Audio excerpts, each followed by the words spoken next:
खुलुमबाय गिबियावनो नोंथांमोनखौ बयखौबो चेनेलाव बरायना लाग्रोनाय जाबाय नोंथांमोननि थाखाय दिनै मोनसे गोनांथार भिडिअ लाबोनाय जादों आं नोंथांमोननिसिम बे भिडिअनि गेजेरजों CMAAA 3.0 स्किमनि बागैनो माखासे गोनांथार आपडेट खोन्थाहरनो सानदों मानो होनोबा जोंहा एप्लाइ खालामनाया एसे उनावनो जानो थांगासिनो दङ नैबे CMAAA 3.0 स्किमनि थाखाय जाय स्किमनि जे नोंथांमोना सासेयाव 5 लाख करि फैसाखौ मोननो हागोन गासै 10 लाख मानसिफ्रा दा बेनिखायनो गोबां मानसिफ्रानो मोननो थांगासिनो दङ सासेयाव 5 लाख करि फैसाखौ दा बिनिफ्राय नोंथांमोननि फरायनाय एप्लाइ खालामनो थाखायबो माने मेट्रिक फेल जानायबाबो जेबो नंबावा नोङो मेट्रिकखौ पास जानो हायाखै नोङो क्लास 10 सिम फरायनायबाबो नोङो माने नैबे CMAAA स्किमनि थाखाय एप्लाइ खालामनो हागोन दा बेनिखायनो आं नोंथांमोननिसिम बे भिडिअनि गेजेरजों स्किमनि बागै मोजाङै खोन्थाहरनो नागिरखाबाय मानो होनोबा नोंथांमोना गोबाङानो दिनैसिमबो नैबे CMAAA स्किमनि बागै मोजाङै मिथिना मोननो हायैनि थाखायनो नोंथांमोना स्किमनि मुलाम्फाखौ मोननो हायाखै जेरै नोंथांमोना गोबाङानो सानो जे जेनेबा हाबा जानायफ्रा एप्लाइ खालामनो मोना होननानै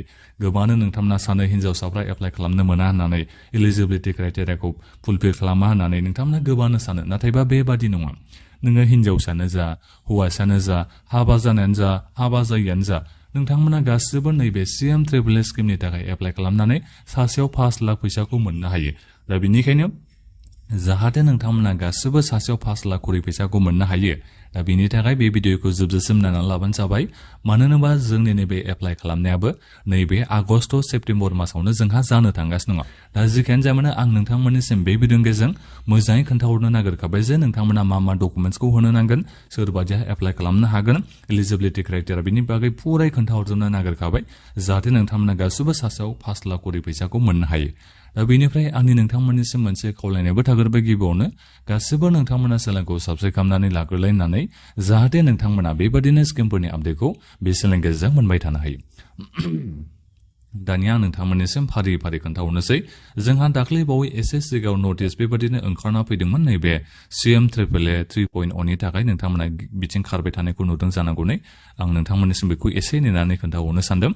नटिसबो जोंहा बेबादि ओंखारना फैदोंमोन जेरै नै नुबाय जानांगौ नै important notice for CMAAA 3.0 applicant होननानै जोंहा बेबादि लिरना होदोंमोन नाथायबा बिथांमोना बे नटिसखौ बोखारना लाफिननाय जाबाय मानो होनोबा इलेक्सननि समाव फैबायमोन नालाय दा जिखियानो जाया मानो गोदान एप्लाइआथ' जोंहा जानो थांगासिनो दं दानिया आं नोंथांमोननिसिम मोजाङै खोन्थाहरनोसै जाहाथे गासिबो नोंथांमोना सासेयाव 5 लाख करि फैसाखौ मोननो हायो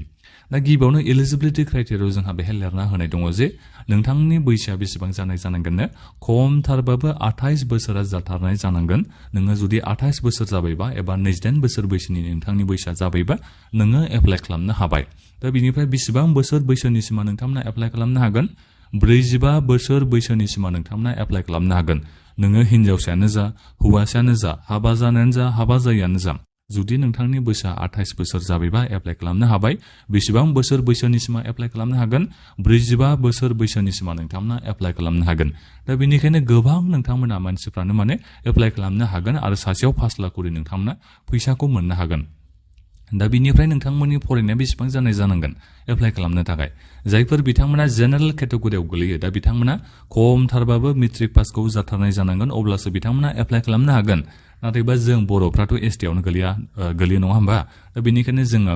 SC ST OBC फोरनि थाखाय जोङो आप टु क्लास 10 सिम फरायनायाबाबो जोङो एप्लाइ खालामनो हागोन जाहैबाय माने जोङो मेट्रिक पास नङाबाबो जागोन जाहैबाय जायखिजाया क्लास 10 सिम नोंथांमोना फरायनायबा नोंथांमोना एप्लाइ खालामनो हागोन जाहैबाय दा बेनिखायनो जायफोर नोंथांमोना मेट्रिक फेलानो जा पासआनो जा जुदि नोंथांमोना क्लास 10 सिम फरायनायबा नोंथांमोना एप्लाइ खालामनो हागोन जायफोर जेनेरेल केटेगरियाव फरायनाय बिथांमोनाल'सो माने खमथारबाबो क्लास 10 खौ बिथांमोना पास जाथारनाय जानांगोन नुवाखै होनबा नोंथांमोना बेहाय क्लास 10 पास होननानै आं दाख्लै बावै नोंथांमोननिसिम भिडिअ लाबोखांबायमोन नाथायबा बेहाय आंना खोन्थाहरनाया मोनसे मिस्टेक जादों जे खमथारबाबो मेट्रिक पास जानाय जानांगोन होननानै नाथायबा बेबादि नङा मेट्रिक पासखौ नोंथांमोना जानो नाङा नैबायनो जानो नाङा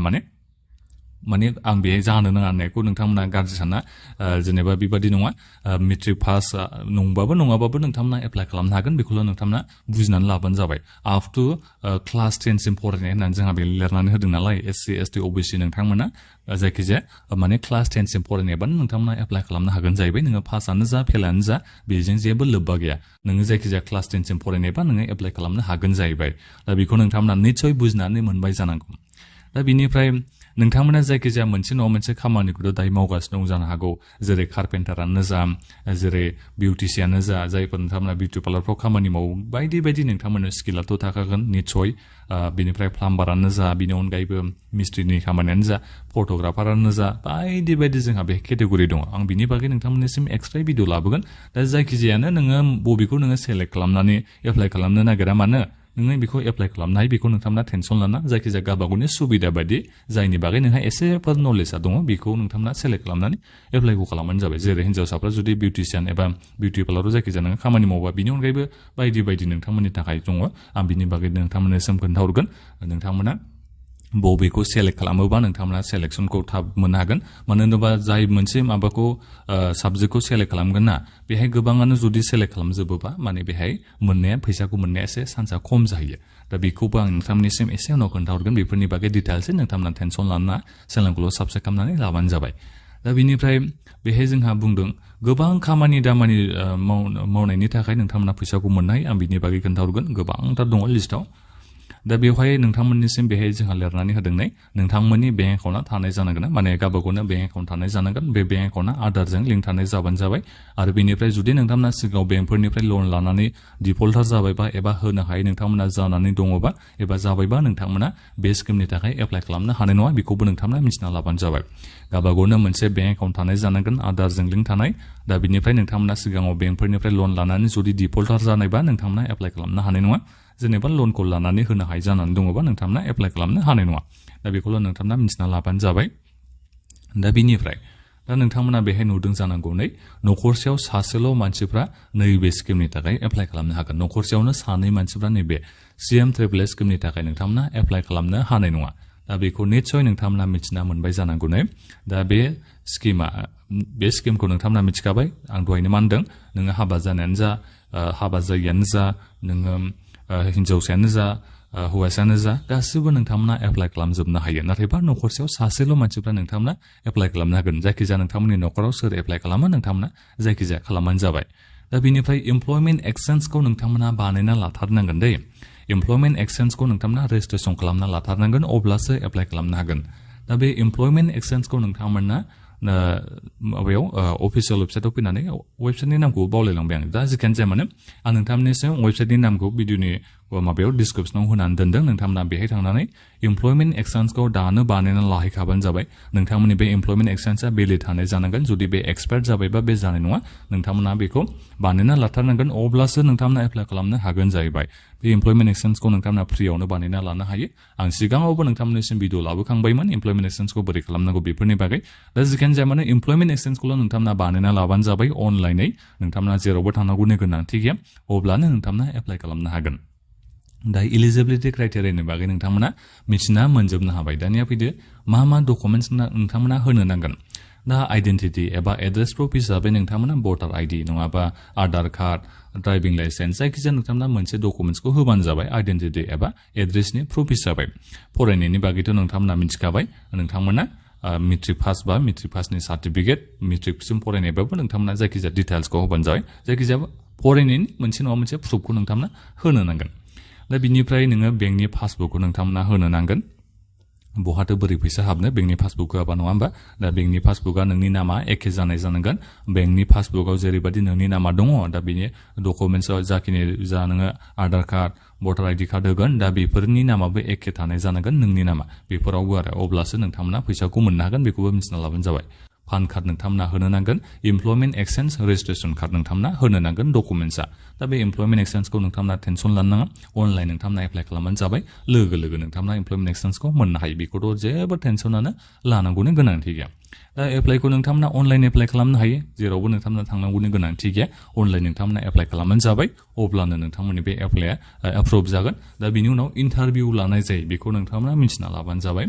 इन्टारभिउ लानाय जायो दा बे इन्टारभिउआव ओरैनो बेबादिनो मोनफा मोननैल' कुइसनजोंनो नोंथांमोना टेनसन लानांगौनि गोनांथि गैया आं माने जायफोर मानसिफोरा मोननो हादों बिथांमोननियाव माने आं इन्टारभिउआव माबायदि सोंदों मादों आं बेखौ एसे खबर लादोंमोन जेनेबा इन्टारभिउआरा माबायदि सोंदोंमोन बेखौ आं सोंदोंमोन आरो जे गैया ओरैनो मोनफा मोननै बेबादिनो नर्मेल कुइसन सोङो बेबायदि बुंदों दा बिनिखायनो नोंथांमोनखौथ' आं सानखायो जेरैबायदि माने 10 लाख मानसिफोरनो सासेयाव 5 लाख करि फैसा होनो नागिरदों बेबादिखौ नायोबाथ' बोसोरसेयावनो बिथांमोना 2 लाख मानसिफोरनो बोसोरसेयावनो 5 लाख करि बिथांमोना फैसाखौ होनो नांगोन दा बे बोसोरसेयावनो जुदि 2 लाख मानसिफोरा मोनोबा अब्लाबोथ' गोबां मानसिफोरानो मोननो हागोन दा बेनिखायनो आं सानो जोंनि बर'फ्रा जायफोर इलिजिबल जानानै दं जों बर'फ्रा माने गासिबो एप्लाइ खालामनानै मुलाम्फाखौ मोननो हायो 5 लाख फैसाखौ दा बेनिफ्राय जिखिनि जाया नों खामानियानो मावा मानो बेहाय जाहाथे नोंनिया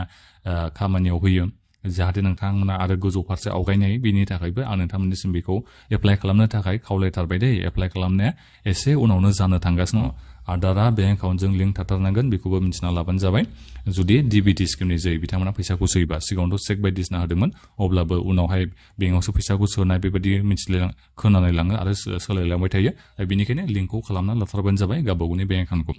दायो आं नोंथांमोननिसिम बे भिडिअनि गेजेरजों खोन्थाहरजोबनाय जाबाय नैबे CMAAA स्किमनि जै दाख्लै बावै खोन्थाहरनाया मोनसे मिस्टेक जालायलांदों आंनिया जे फरायनाया मेट्रिक पास जाथारनांगोन बेबायदि होन्दों नैबे गोजौनिखौल' नायबाय आंनिया नाथायबा बेहाय गोजौनिया मा होनदों जेनेरेल कास्ट जायफोर जेनेरेल केटेगरियाव गोलैयो बिथांमोननिसो नाथायबा जोंनिया गाहायावसो दं नै SC ST OBC फोरनि थाखाय आप टु क्लास 10 सिमल' माने क्लास 10 सिम फरायनायबो नोंथांमोना एप्लाइ खालामनो हागोन नोङो पास जानाय फेल जानायजों जेबो खोथा गैया दा बेखौ मिथिबाय जानांगौ आरो माखासे ओरैबायदि सानलायगोन जे माथ्र क्लास 10 सिमल' फरायनाय एबा क्लास 10 पास जानायफ्रावल' एप्लाइ खालामनो हागोन बेबायदि सानलायगोन बेबादि नङा नोङो ग्रेजुवेसनानो जा नोङो पस्ट ग्रेजुवेसनानो जा MA BA MCOMआनो जा गासिबो नोंथांमोना एप्लाइ खालामनो हागोन बैसोखौल' ध्यान लाबानो जाबाय जे नोंथांमोननि बैसोआ 28 बोसोर खमथारबाबो जानांगोन 45 बोसोरनि सिमा बिनिफ्राय नोंथांमोना एप्लाइखौ खालामनो हागोन गथ' गथाय थाबाबो जेबो नङा नोंथांमोना गासिबो एप्लाइ खालामजोबनो हायो दा बे भिडिअनि गेजेराव नोंथांमोननिसिम जेसेबां हायो नोंथांमोननिसिम जेसेबांखिनि माने कनफिउजन नोंथांमोननियाव डाउट दंमोन आं बेखौ खोन्थाहरजोबनो नागिरबाय भिडिअबो एसे गोलावनो जाबाय दा बेनिफ्राय नोंथांमोना माबाफोर सोंनांगौ दङबा दायो भिडिअखौ बक्सआव कमेन्ट खालामना सोंहरबानो जाबाय आरो बे भिडिअखौ नोंथांमोना गासिबनोबो शेयार खालामना होबानो जाबाय जाहाथे गासिबो मानसिफ्रानो नैबे CMAAA स्किमनि बागै मोजाङै मिथिना मोननो हायो दा बेखिनियानोमोन बोथोराबो ओरैबायदि गरम दा बेनिखायनो बाथ्रा बुंनायावबो माने एसे डिस्टार्ब जालायलाङो मेंलायलाङो आरो दा जेखियानो जाया अब्लाबो नोंथांमोननिसिम बे भिडिअखौ लाबोनानै खोन्थाहरनाय जाबाय नैबे CMAAA स्किमनि बागै दा बेखिनियानोमोन गोजोन्थों